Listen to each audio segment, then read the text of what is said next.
Hello, and thanks for using TickBoom. Here a student has asked me for help with question 9, which reads, indicate on an Argand diagram the locus of the point P representing z, given that the modulus of z squared minus the conjugate of z squared is equal to 4. So basically, we kind of need to take a definition of z, whatever will be most helpful to us, work out z squared minus the conjugate of z squared, take the modulus of that, equate it to 4, and then see whether we can then get a result that lets us work out basically the curve that point P would follow. So to get started, let's just write out what we want to do. So we want to find the locus of a point P given this requirement that the modulus of z squared minus z bar squared is equal to 4.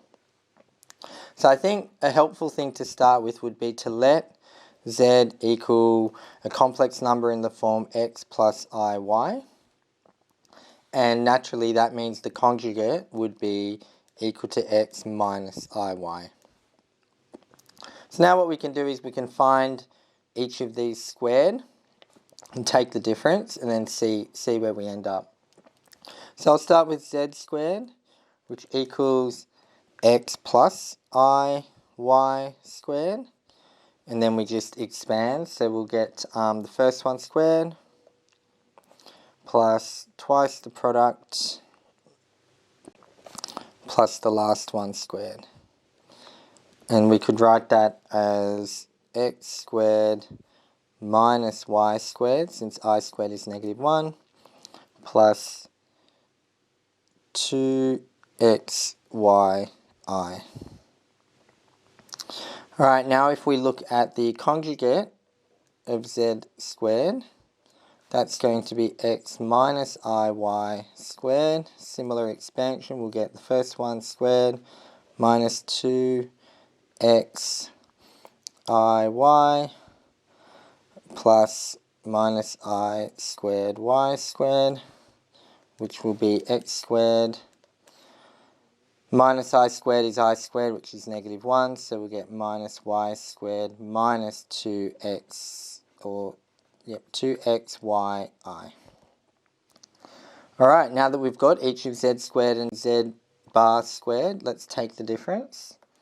So we'll get z squared minus z bar squared equals x squared minus y squared plus 2xyi minus this, which is x squared minus y squared minus 2xyi.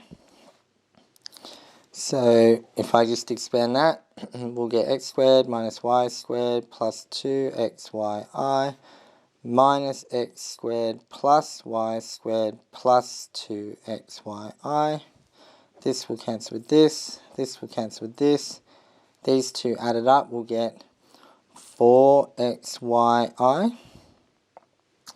Now that lets us conclude that the modulus of z squared minus z bar squared is equal to the modulus of this complex number 4xyi.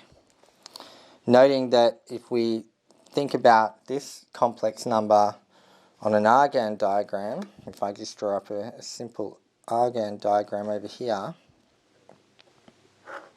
where we had the real, the imaginary plane, this is a completely imaginary number, so its modulus would simply be of length. The length here would be 4xy. So in the Argand plane, the modulus would simply be 4xy. Therefore, if the modulus of z squared minus z bar squared is 4, what we can conclude is that 4 is equal to 4xy. These will cancel. In a bit of rearranging, we can conclude that y is equal to 1 on x. which is that describes essentially a hyperbola. Now, before we can, I guess, draw up the locus on a diagram, we need to do a little more work because we've really only done half the job here. And the reason for that is, if we think about this z squared minus z bar squared, the modulus, or the magnitude of that, doesn't care about direction.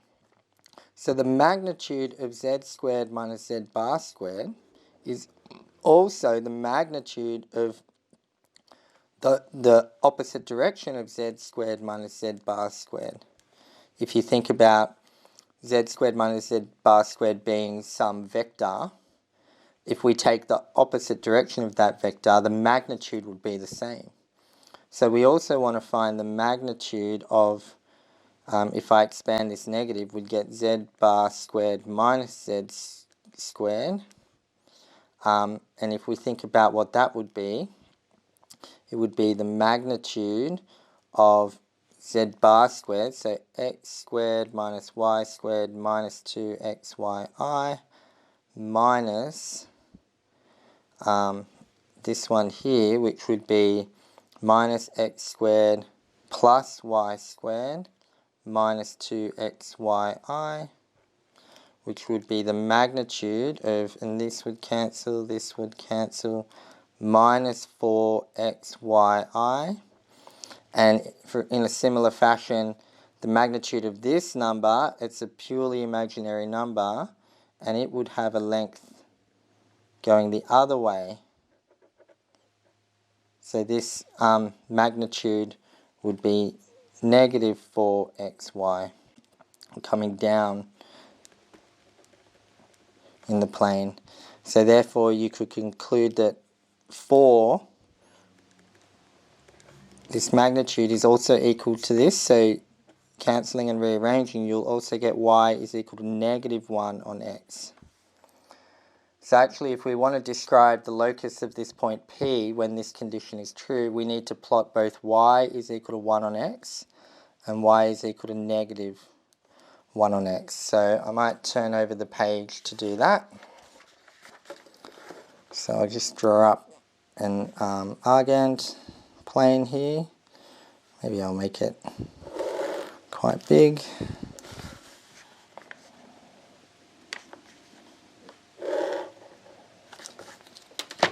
So we'll have our real and imaginary axes. I'm plotting y is equal to, essentially y is equal to plus or minus 1 on x. So if I think of first plus 1 on x, I'll just draw up some points here.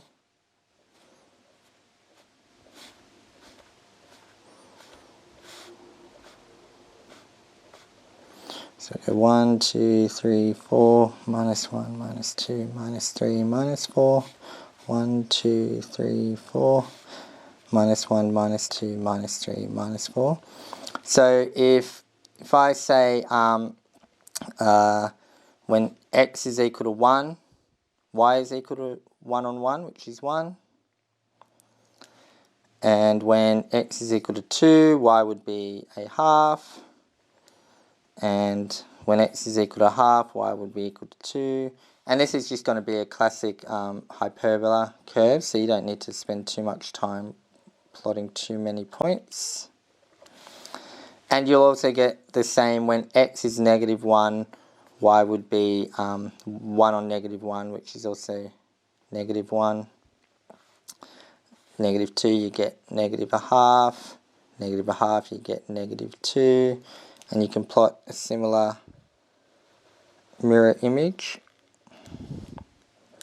Now if we think about y is equal to negative x, if x was equal to 1, y would be equal to negative 1 on 1, or negative 1. X is equal to 2, y would equal negative a half. X is equal to half, y would equal negative 2, and so on. So you get this inverse of the hyperbola. And it will be the same, if x is negative 1, y would be positive 1, and so on. Same kind of logic. So plotting all of those 4 lines, all of those together are the locus of a point P, where P satisfies this rule, modulus of z squared minus the conjugate of z squared is equal to 4. The point P will follow all of these curves. So that is the locus. So hopefully that made sense. It's a kind of classic locus question. I think for these, there can be various ways to tackle them, but one option is always to define z, take your condition and see where it leads you. Here it led us somewhere useful because we could then plot out our 2 curves. I think a trap that I originally fell for is to forget about this step. So you could only end up with half the curve if you kind of don't acknowledge that because we're dealing with magnitude, the direction of the vector is irrelevant. So you actually need to get both the positive and negative hyperbolas to get the full locus of the curve. So hopefully you've been able to follow along with all that and you found it helpful, and tick boom.